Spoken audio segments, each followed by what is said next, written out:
Olá a todos, sejam bem-vindos ao nosso canal de educação, Instituto Gaudiya Vaishnava, pertencente à ISKCON, Sociedade Internacional para a Consciência de Krishna, de Srila Prabhupada. Meu nome é Mahakrishnanam e o objetivo do nosso canal é fazer comparações entre o pensamento ocidental e a sabedoria oriental dos Vedas. Como você já sabe muito bem, né?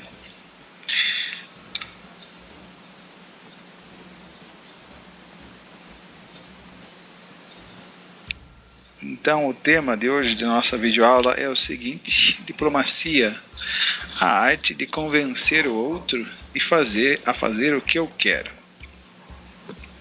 Então, esse tema abordado é um tema bastante atual. Na verdade, eu quis fazer essa provocação com a questão que a sociedade brasileira está passando agora no momento, que agora, hoje é dia 18 de setembro de 2018, no próximo dia 3 de outubro, os brasileiros irão à urna para eleger o seu presidente da República, senadores, deputados, etc. Então eu queria fazer essa referência exatamente sobre a questão da política e como um dos instrumentos chaves da política, ou como fazer política, a diplomacia. Então, política aqui nós entendemos como organização social. É lógico que nós entendemos, os Vedas também entendem que a política é algo essencial para organizar a vida em sociedade. Sem a política, ou sem o líder, a vida em sociedade ficaria uma anarquia.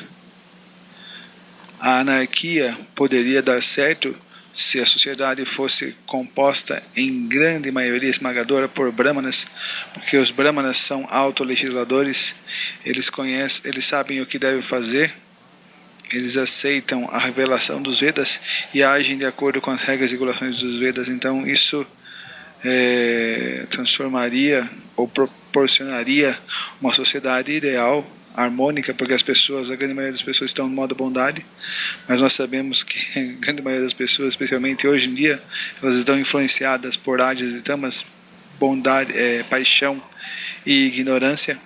Por isso há necessidade de um líder administrador, mesmo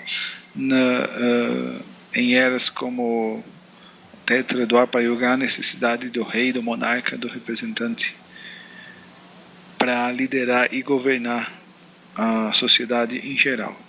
Então, por política, nós entendemos como essa organização social, a necessidade de um líder para organizar a sociedade. E por diplomacia, nós entendemos exatamente isso que está aí, né? A arte de convencer o outro a fazer o que eu quero. Especialmente na questão da diplomacia na política atual.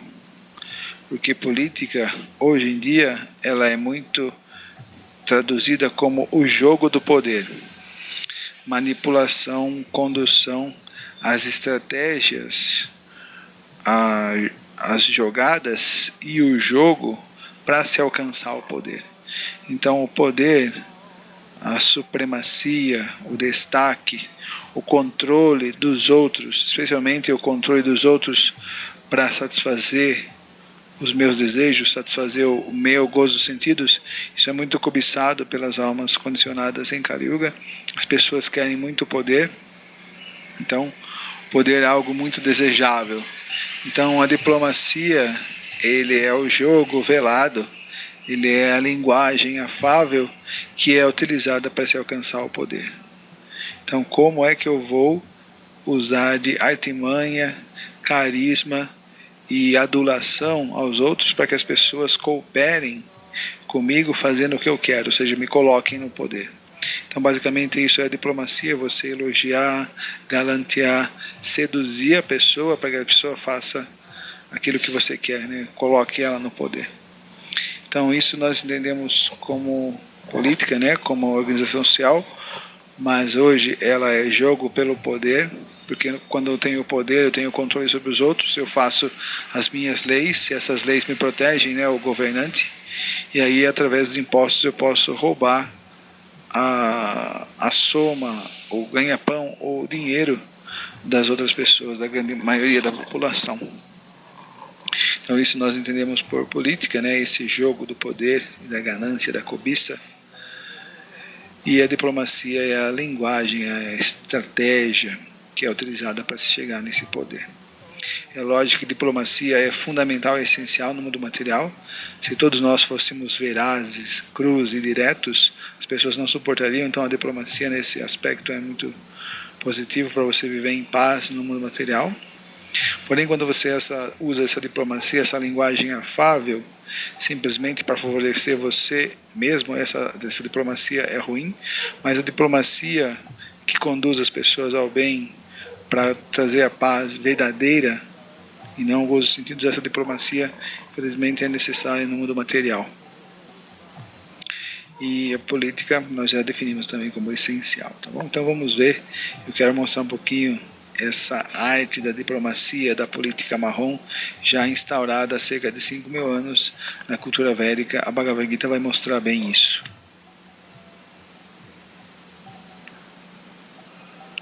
Então, aqui nós estamos na Bhagavad Gita, esse é o verso 3 da Bhagavad Gita.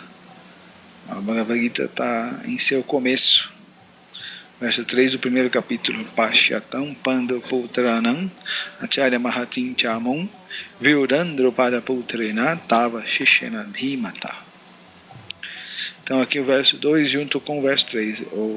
Os diacríticos, desculpem a transliteração em latim do sânscrito que aparece ao verso 3, mas aqui na tradução para o português eu amalgamei o verso 2 e o verso 3 juntos. Então Sanjaya disse: ó rei, após observar o exército disposto em formação militar pelos filhos de Pandu, o rei Duryodhana foi até seu professor e falou as seguintes palavras: ó meu mestre, olhe só o fabuloso exército dos filhos de Pandu, tão habilmente disposto pelo seu inteligente discípulo, o filho de Drupada. Antes eu queria deixar claro que a minha posição, que o que eu vou estar discutindo aqui não é a questão estúpida de partido político, ideologia ou toda essa questão da campanha política para se eleger um governante atual. Na verdade, isso está envolvido com o devir, né, com as situações temporárias do mundo. O que eu estou buscando é os princípios que levam a esse jogo político, né? Quais eram os princípios gerais, não temporários, não relacionados ao devir, aquilo que vai passar. Quais são os princípios gerais que formam o jogo político no passado, no presente e também irá no futuro, né? O que são esses aspectos estanques, constantes, que não mudam? É isso que eu estou procurando. É isso que a filosofia busca, né? O princípio geral, não o devir, um aspecto material, temporário, que é evanescente e efêmero, que as pessoas ficam iludidas com eles. Então aqui Sanjaya está apontando o seguinte: ó rei, após observar o exército disposto em formação militar pelos filhos de Pandu, o rei Duryodhana, ele não era o rei, foi até seu professor e falou as seguintes palavras: ó meu mestre, olhe só o fabuloso exército dos filhos de Pandu, tão habilmente disposto pelo seu inteligente discípulo, o filho de Drupada. Então aqui Sanjaya está meio que sendo sarcástico, meio sendo irônico, né?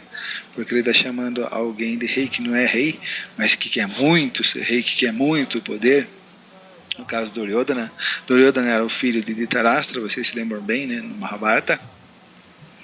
E juntamente com os seus 100 irmãos, Duryodhana, ele encara a personagem maléfica, o algoz, a força do mal, o vício, o pecado.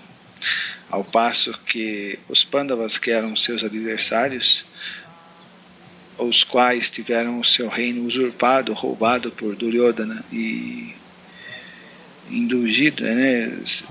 Tiveram o pai de Duryodhana e Dhritarashtra sendo indulgente, né, com a ação do filho, até apoiando em muitos momentos. Então os Pandavas, Nakula, Sahadeva, Yudhishthira, Bhima e Arjuna encarnam o Dharma, né, as pessoas virtuosas, piedosas, devotadas a Deus, o bem.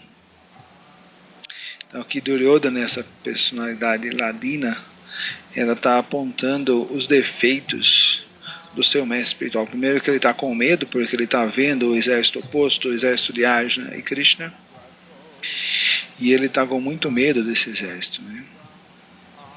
Então ele se aproxima a seu mestre de armas, Dronacharya. Dronacharya, ele foi o mestre, ele foi o professor militar, o professor de guerra, que ensinou a lutar tanto os Pandavas quanto os Kauravas. Então os Kauravas são os filhos de Dhritarashtra, Duryodhana e os seus 100 irmãos, e tanto esses Kauravas quanto os Pandavas são conhecidos como os Kurus, descendentes da dinastia Kuru. Então é uma guerra fratricida pelo poder, né? O poder foi roubado, o poder originalmente é dos filhos de Pandu, porque Pandu era o rei, mas depois ele teve um problema, não pôde administrar, então o poder passaria logicamente para o seu filho, Yudhishthira.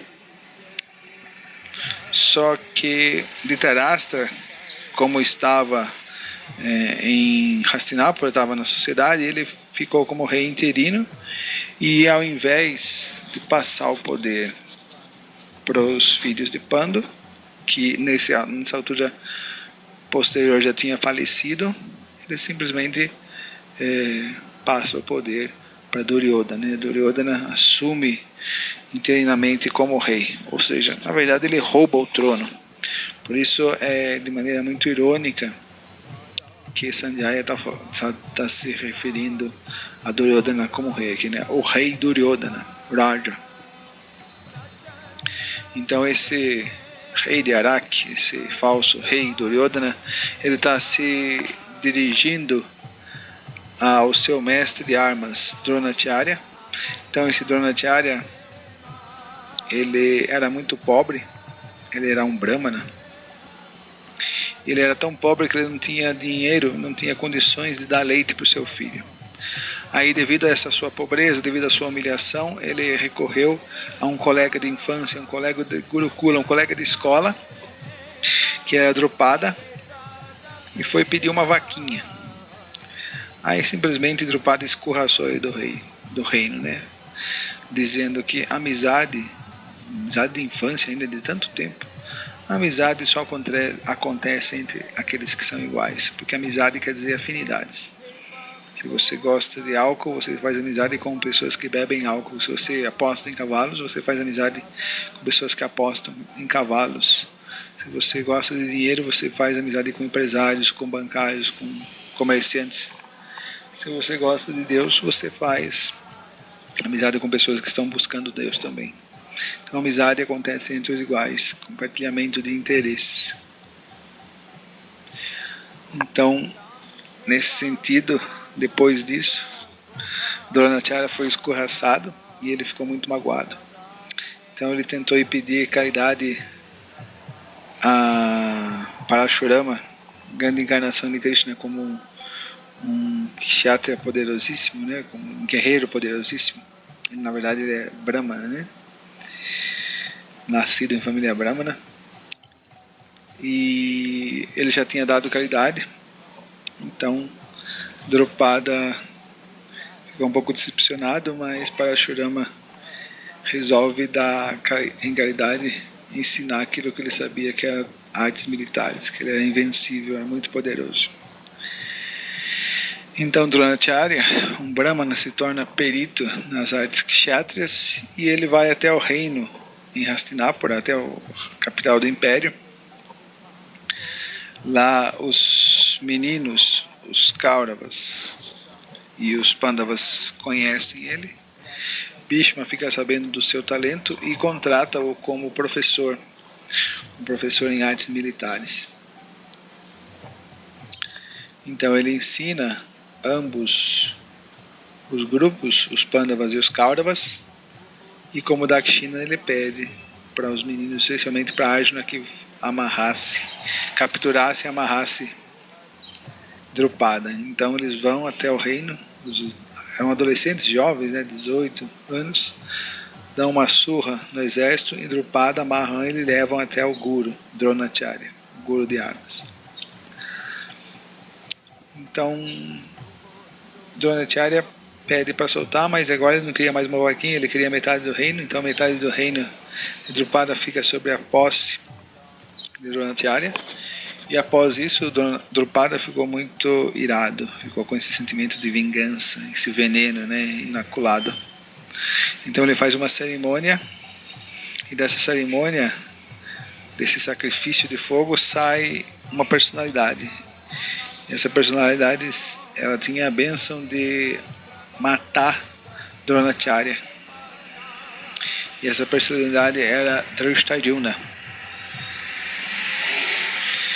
Então, agora mais tarde, a batalha de Kurukshetra é formada. Nós temos Dronacharya, Duryodhana de um lado, ou seja, que era o professor de armas do reino, junto com Duryodhana, que é o suposto rei, e os Pandavas do outro lado, vindo do exílio para tentar recuperar o reino que era deles por direito.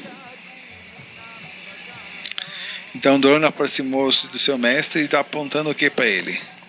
Vyurandro para Putrena Tava Shishena Dimata. Então ele está apontando o defeito, o erro do seu mestre. Está vendo aquele garoto que você ensinou? Drishtadyumna? Porque Drishtadyumna foi até Drona e pediu para que ele ensinasse. E mesmo sabendo que aquele garoto Drishtadyumna tinha a bênção de matá-lo, Drona resolve ensiná-lo. Então é exatamente isso que Duryodhana está apontando. Olha, está vendo o seu erro?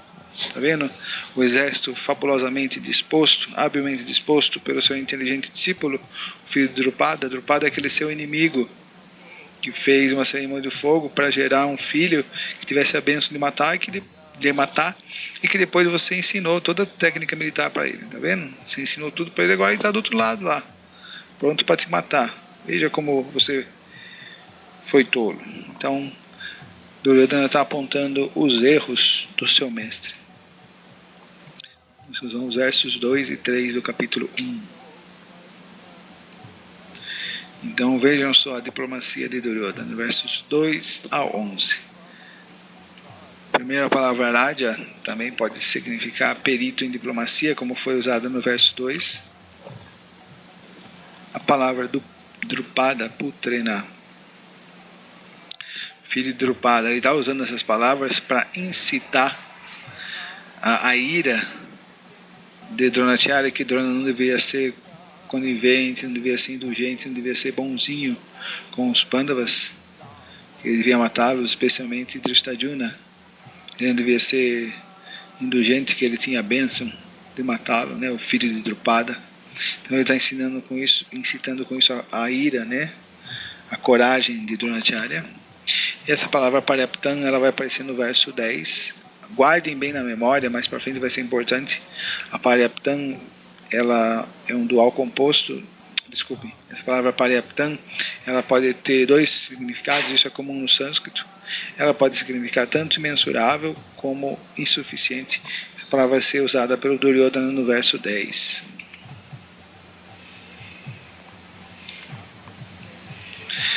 Raja. Duryodhana não era o rei de fato, mas esta palavra indica aqui que ele era muito perito em diplomacia, Rajaniti, nessa arte de diplomacia. Ele falou algumas poucas palavras, cuidadosamente, habilmente escolhidas e com profundo significado. Então vocês vão ver como que ele escolheu essas palavras de maneira muito cuidadosa. Isso é a arte da diplomacia. Essa linguagem afável, essa linguagem estratégica, muito bem pensada, muito bem cuidada. essa razão ou essa racionalidade utilizada para o meu benefício. Assim, Duryodhana fala os próximos 9 versos com medo interior devido a ver o exército dos Pandavas. Isso é demonstrado pelo fato de ele pessoalmente abordar Drona, mas ele tentou esconder o medo, mostrando que tinha vindo pessoalmente por respeito a seu guru. Então essa análise hermenêutica, quem vai estar fazendo é o Buridjana, em seu comentário ao Bhagavad Gita, que é chamado de Surrender Unto Me. Então essa vem toda essa palavra Raja traz toda essa carga de significado, né? E a palavra Drupada Putana, ele poderia ter se mencionado o nome de Drishtadyumna diretamente, mas em vez disso ele propositalmente chamou de filho de Drupada a fim de incitar a ira de Drona.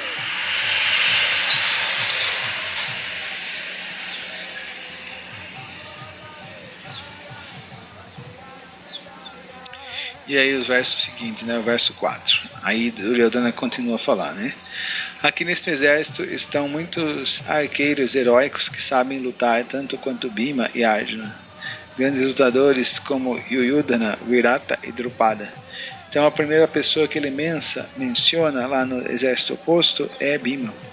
Então ele tinha uma dissidência, ele tinha uma divergência pequenininha, né, com Bhima. Tentou até matar, envenenado Bhima. E no episódio em que os Kauravas tentaram despir Duryodhana, Bhima ficou muito enlouquecido e prometeu matar Duryodhana. Então a pessoa que ia matar Duryodhana realmente seria Bhima. Então veja como ele está temeroso, né? Tanto que ele aponta primeiramente a pessoa que mais tinha em potencial a oportunidade de matá-lo. Verso 5. Há também grandes combatentes heróicos e poderosos, tais como Drishtaketu, Chaitanya, Kashiraja, Purujit, Kuntibhoja e Shaibya. Verso 6. Há o possante Yadamani, o poderosíssimo Tamalja, o filho de Subhadra, e os filhos de Draupadi. Todos esses guerreiros lutam habilmente em suas quadrigas. Essas palavras também, né, combatentes heróicos, arqueiros heróicos, elas têm um significado muito grande porque indica o nível de elevação do guerreiro, como Maharata, etc. Qualificação do guerreiro. Verso 7, mas para sua informação agora ele vai começar a glorificar. Então ele está mostrando, né, a tarefa enorme que Drona tem para conduzir o exército dele, Duryodhana, né? Mas agora ele vai começar a glorificar o exército dele, né? Mas para a sua informação, ao melhor dos Brahmanas, deixe-me falar sobre os capitães que são especialmente qualificados para conduzir minha força militar.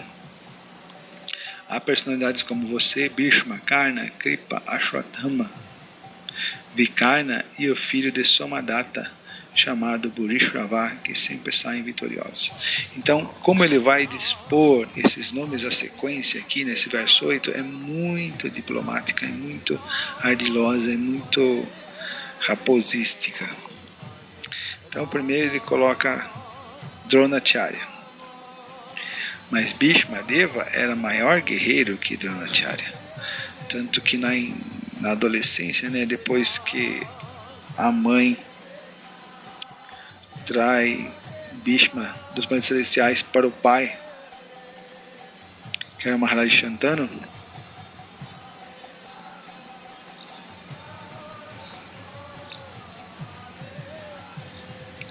então Bhishma Deva, que era filho de Ganga, utiliza uma saraivada de flechas simplesmente para represar o rio Ganges.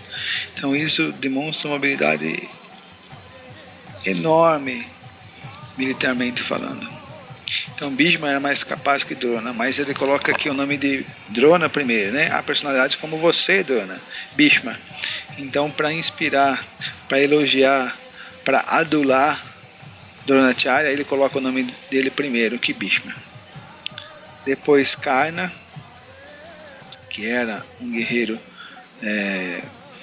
fabulosíssimo, Kripacharya, também outro guerreiro fabulosíssimo. Ashwatthama era o filho dele. Ashwatthama era o filho de Dronacharya. Apesar de ele ter um caráter um pouco duvidoso, a gente vai ver isso mais para frente, né? No Srimad Bhagavatam vai mostrar isso, as loucuras de Ashwatthama, mas como era o filho dele, ele colocou, né? E outra, Kripa era o cunhado dele também, né? Casado. Kripa, Kripacharya, irmão de Kripi, que era a esposa de Dronacharya.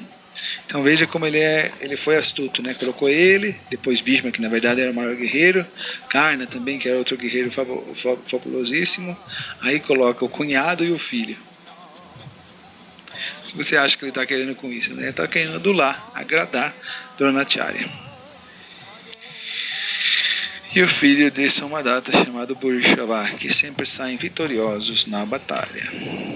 E o verso 9, há muitos outros heróis que estão preparados a sacrificar suas vidas por mim. Isso é bem do político, né, da pessoa que quer o poder, pessoa vertiginosa, né, pessoa totalmente iludida com ela mesma, né, com o egoísmo, ela só pensa nela, por isso ela quer o máximo para ela mesma, que se lasque o resto, né? Ela não consegue ter essa ideia filantrópica mais abrangente do universo, da realidade de todas as outras pessoas, que ela está convivendo numa realidade com muitas outras pessoas e que ela não é só um elemento, ela não é só um componente, ela tem que ser o melhor, ela tem que ser o superior, ela tem que ser o líder, a pessoa em destaque.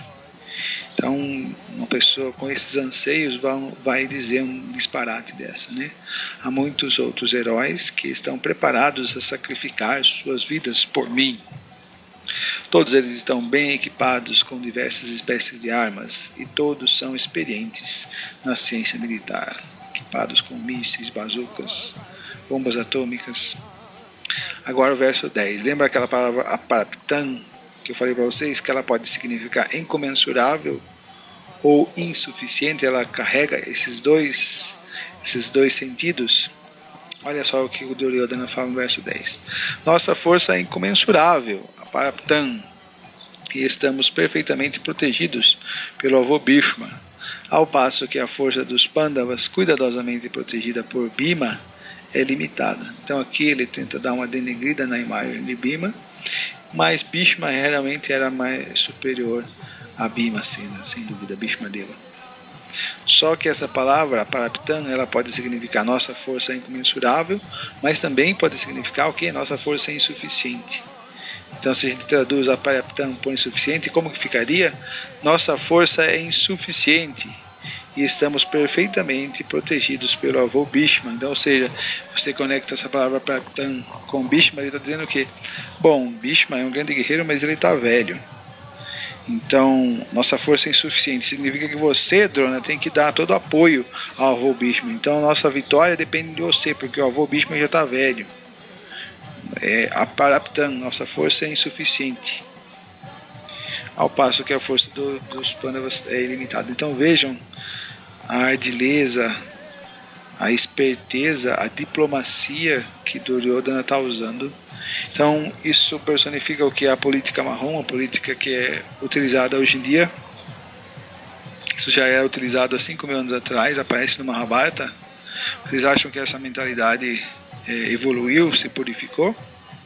Ou, na verdade, os políticos se tornaram mais corruptos, mais espertos, mais cobiçosos e gananciosos? O que vocês acham?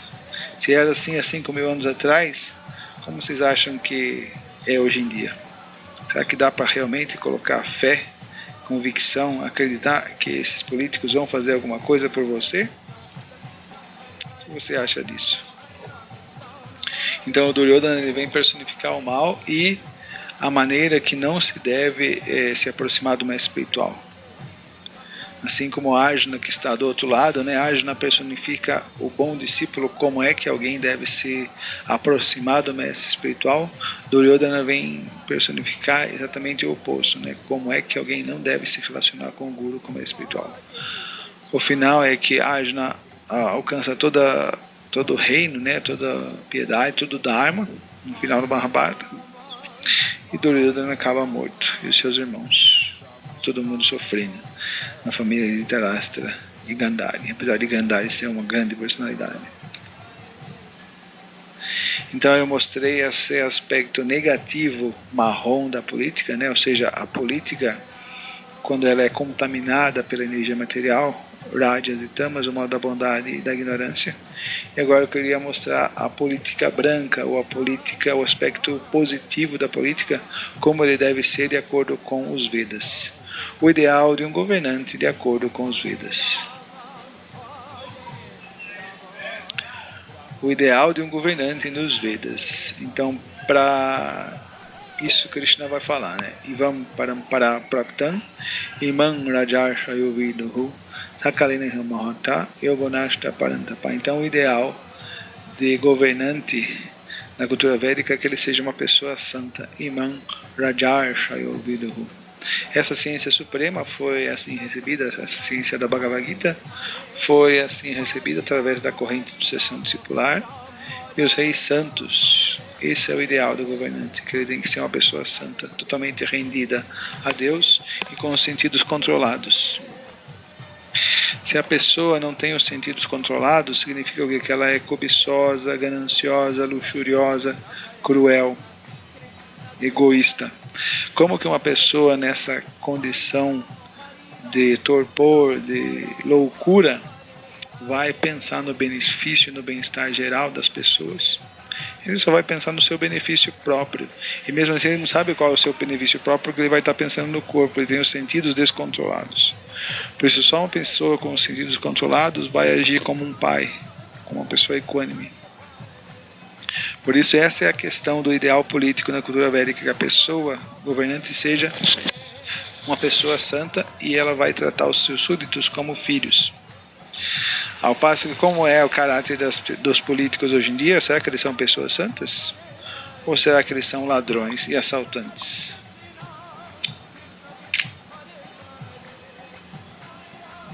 Então, outra característica do governo védico: os brahmanas eruditos disseram: ó filho de Prita, esta criança será exatamente como o rei Shaka, filho de Manu, na manutenção de todos aqueles que nascem. Todos aqueles que nascem no reino são conhecidos como Praja. E no que diz respeito a seguir os princípios bramânicos, especialmente quanto a ser fiel à sua promessa, igualzinho os políticos brasileiros, né? Fiel à sua promessa. Ele será exatamente como Rama. Ramachandra também foi um rei ideal. Ramaraja foi o reino ideal, conduzido por Rama, a suprema personalidade de Deus, ou a personalidade de Deus. A suprema personalidade de Deus é Krishna. Então Rama é o filho de Maharaj Dasharatha. Então esse é o verso 1 do Srimad Bhagavatam, capítulo 12, verso 19. E aqui no significado, o Prabhupada fala sobre Praja. Praja significa o ser vivo que nasce no mundo material. A entidade viva, vou ler a parte que está em negrito, que é mais importante. A entidade viva transmigra desse modo de um corpo a outro em 8.400.000 espécies de vida. Mas, por ser parte integrante do Senhor, ela não somente é mantida pelo Senhor em todas as necessidades da vida, como também é protegida pelo Senhor e seus representantes, os reis santos. Esses reis santos protegem todos os prajas, ou seres vivos, para viverem e cumprirem seus períodos de aprisionamento. Maharaj Parikshit era verdadeiramente um rei santo ideal, porque enquanto viajava por seu reino, calhou de ver que uma pobre vaca estava prestes a ser morta por Kali, personificado, a personalidade de Kali, personalidade que influencia bastante essa era atual, a quem ele puniu de imediato como um assassino. Então, essa questão, quem é considerado um cidadão do Estado? A quem é que os direitos humanos vão proteger? A quem é que a Constituição vai proteger? O ser humano. Então, o ser humano, homem e mulher, é considerado cidadão do Estado. Mas na cultura védica, como é? Quem é considerado cidadão do Estado na cultura védica? Cidadão do Estado na cultura védica são todos aqueles que nascem no reino. Praja significa o ser vivo que nasce no mundo material.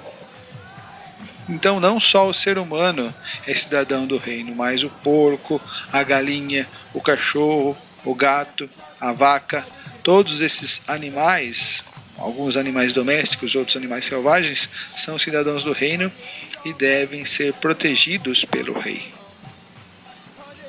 Devem ser mantidos em segurança. Então, o que os governantes hoje fazem? Os governantes eles sancionam leis para criarem matadouros onde são aniquilados, exterminados milhares e milhares de animais todos os dias. Porco, galinha, vaca, bode, peixes, etc. Então, milhares e milhares de animais são chacinados todos os dias. E isso com o alvará do governante, que vai lucrar com impostos sobre isso. Como isso seria chamado na cultura védica, essa atitude de milhares de animais serem mortos todos os dias?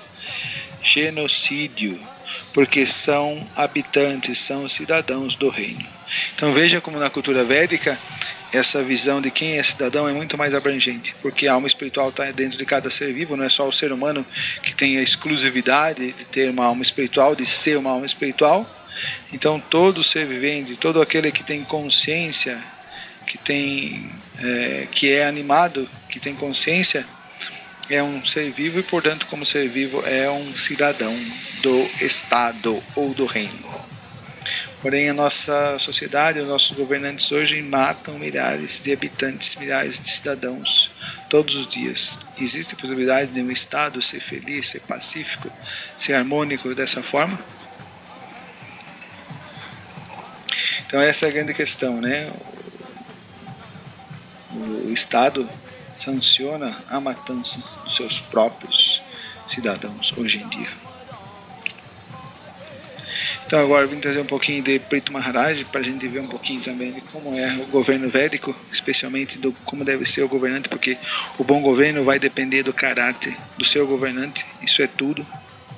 O sistema político é secundário, se não terciário. Então aqui, Prito Maharaj, ele nasce descendente da família de Dhruva Maharaj e ele foi considerado o governante ideal, o rei original Adhiraja, juntamente com o Ramachandra, né? Ramachandra e Prito Maharaj são dois grandes reis muito ovacionados nos Puranas. Então vamos ver um pouquinho do caráter de Prito Maharaj, que nós vamos ter os contornos do caráter do governante ideal que vai impulsionar um governo ideal na cultura védica. Então aqui é o capítulo 16 do canto 4. Aqui então os recitadores estão glorificando o caráter imaculado do rei Prito. Este rei, Maharaj Prito, é o melhor entre aqueles que seguem os princípios religiosos. Sendo assim, ele ocupará a todos na prática de princípios religiosos. Então esse é um dos pontos fundamentais. A religião não é separada do Estado, a religião é mesclada, é assimilada junto com o Estado. O Estado é um Estado religioso. Porém, a gente sabe que devido às confusões que deram entre Estado e religião, especialmente na Europa, houve necessidade de separar a religião do Estado. Mas essa religião é uma religião praticada por pessoas com pouco fundo de conhecimento, e geralmente são as pessoas com pouco fundo de conhecimento que causam os verdadeiros problemas, não a religião em si. A religião em si é um método para se alcançar a verdade absoluta. Então houve uma necessidade de acontecer isso, principalmente porque é Kali Yuga. Mas quando a religião é praticada com conhecimento, filosofia e religião caminham juntos, aí sim há harmonia. Caso contrário, há fanatismo, fundamentalismo, morte, destruição, influência do mal da ignorância. Então o rei religioso, ele exige que os cidadãos sejam também religiosos. Essa é a questão do Varnashram Dharma. Eu falei bastante hoje na aula do Srimad Bhagavatam. Quem quiser, está na nossa página do Facebook, ISKCON Belo Horizonte. Então, o rei é religioso, ele é dhármico, e ele imprime o Dharma em seu reino, em sua sociedade. E ele também será um grande castigador dos religiosos e ateus. Então, essas pessoas assaltantes, essas pessoas que perturbam o bem-estar social, e interrompem a paz e prejudicam as outras pessoas, né? Roubando, saqueando, causando violência a essas pessoas que lastimam os outros. O Kshatra jamais pode aceitar isso, o governante, né? Então o governante ele tem pulso muito firme para manter a paz. Então aqueles que são aproveitadores, exploradores, ladrões, assaltantes, estupradores, essas pessoas criminosas, o governante tem que tratar essas pessoas de maneira muito severa. Isso é o dharma do governante, né? Então ele trata essas situações com muita determinação, com muita severidade.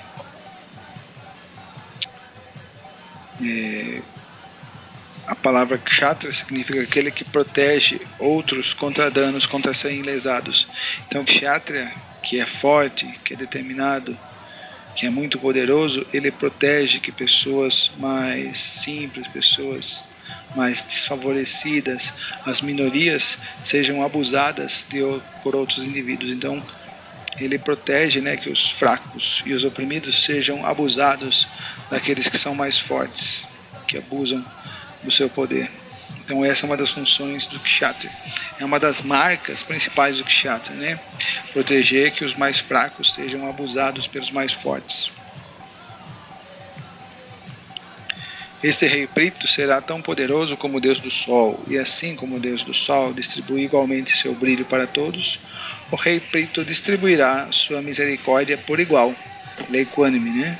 Do mesmo modo, assim como o Deus do Sol evapora água durante 8 meses e durante a estação das chuvas a devolve profusamente, este rei também cobrará impostos. Então, ou seja, os impostos dos cidadãos é um dos meios pelo qual o Estado funciona. Porém, ele devolverá estas somas de dinheiro em momentos de necessidade.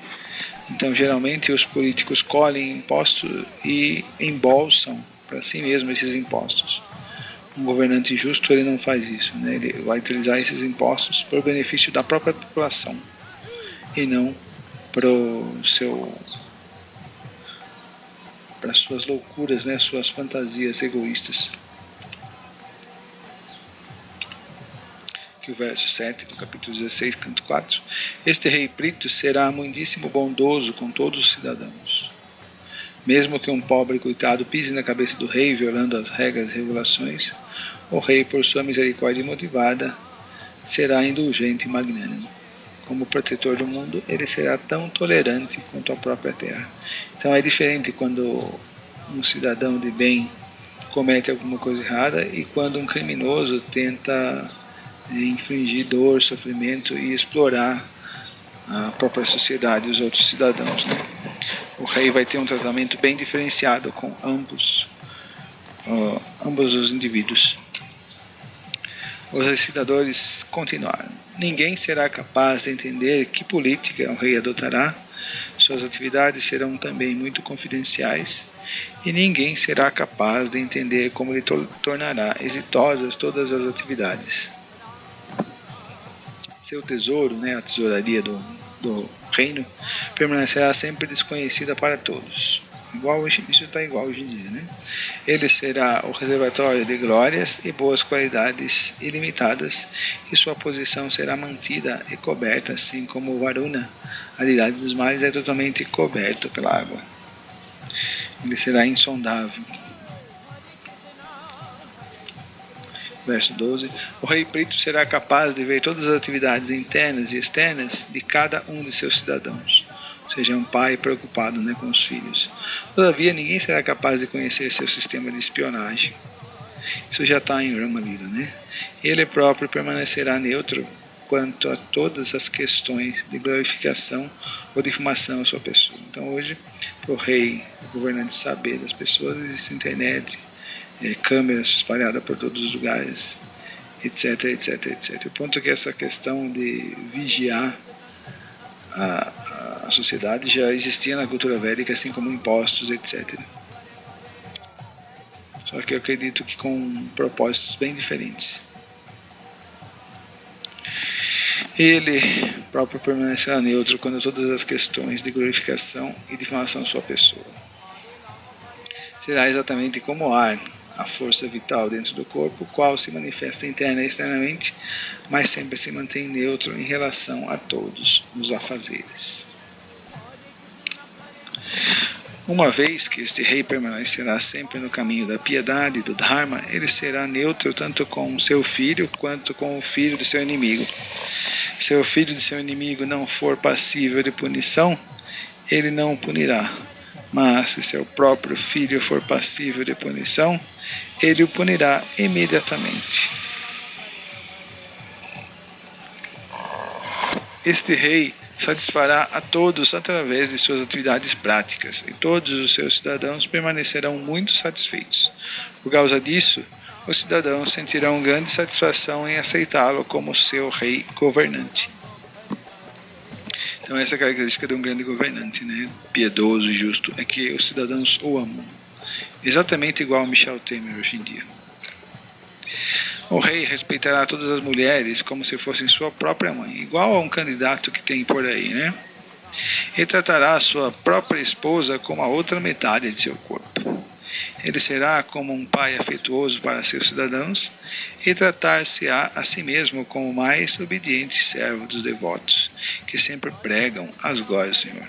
Então, o rei também é muito subserviente, muito amável com as pessoas religiosas, com as pessoas que buscam Deus. O rei considerará todas as unidades vivas corporificadas tão queridas como o seu próprio eu e estará sempre aumentando os prazeres de seus amigos. Ele se associará intimamente com pessoas liberadas, devotos puros, e será a mão punidora para todas as pessoas ímpias. Realmente aquela questão do castigo, né, dos malfeitores. Então essas foram as qualidades, algumas delas, né?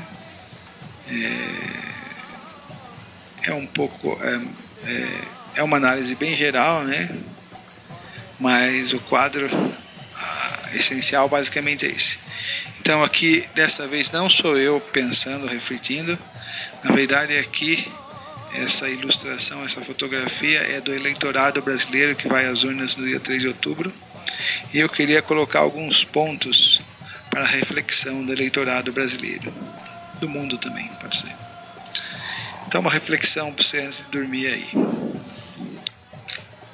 Se Krishna, Deus, é Parameshvara, o Supremo Controlador, e mesmo uma folha de grama não cai de uma árvore sem sua sanção, pode alguma coisa acontecer individual ou coletivamente sem sua permissão e consentimento? Essa questão de que Deus é o Supremo Controlador depende de uma consciência avançada. Se ele está controlando alguma coisa, se ele está controlando tudo, desculpem, como é que alguma coisa pode acontecer que não esteja dentro da sua vontade? E se ele é bom, benevolente e justo, então a pessoa piedosa naturalmente vai aceitar essa sanção, esse controle, porque ela vai ter confiança. Assim como uma criança confia no pai, o devoto confia em Krishna, confia em Deus. Então tudo o que acontece está sob seu controle e é bom. Mas será que eu preciso de outras pessoas para controlarem, para conduzirem? Será que ele é insuficiente para controlar? Ou será que essas pessoas, esses pequenos controladores do mundo, não estão também sob o controle dele? Outra questão para você refletir aí em casa, meu filho, no banheiro. Se devido à lei do karma, lei de ação e reação, cada um tem sua cota destinada de sofrimento e prazer, proporcionado pela pessoa mesma, isso é importante dizer, como uma outra entidade viva, também enredada nesse mesmo sistema de lei de ação e reação do karma, poderia aumentar ou diminuir a cota de sofrimento e prazer de cada ser vivo? Esse candidato é bom, esse candidato vai transformar o meu país e vai deixar a coisa melhor. Esse outro candidato não, esse outro candidato, se ele ganhar, aí o país vai virar uma bagunça, aí vai descambar e a vaca vai pro brejo mesmo. Será? Srila Prabhupada aqui, Jai. Então, aqui chega o final de mais uma videoaula falando sobre política e diplomacia, política aplicada no mundo hoje e política como é nas linhas dentro da cultura védica, ou seja, o mundo quando tudo vai bem, quando há uma predominância de religião e de bondade. Eu vou terminar por aqui. Muito obrigado pela paciência, pela atenção. Por favor, ajude-nos a compartilhar esse conhecimento com o mundo, que é a única coisa que ele realmente precisa, não de um político X ou Y. Por favor, se inscrevam em nosso canal, deem um like e ajudem a esse conhecimento. Eu não mereço ajuda, é verdade. Então, muito obrigado. Tenham um bom dia, uma boa tarde, uma boa noite. Hare Krishna e tchau!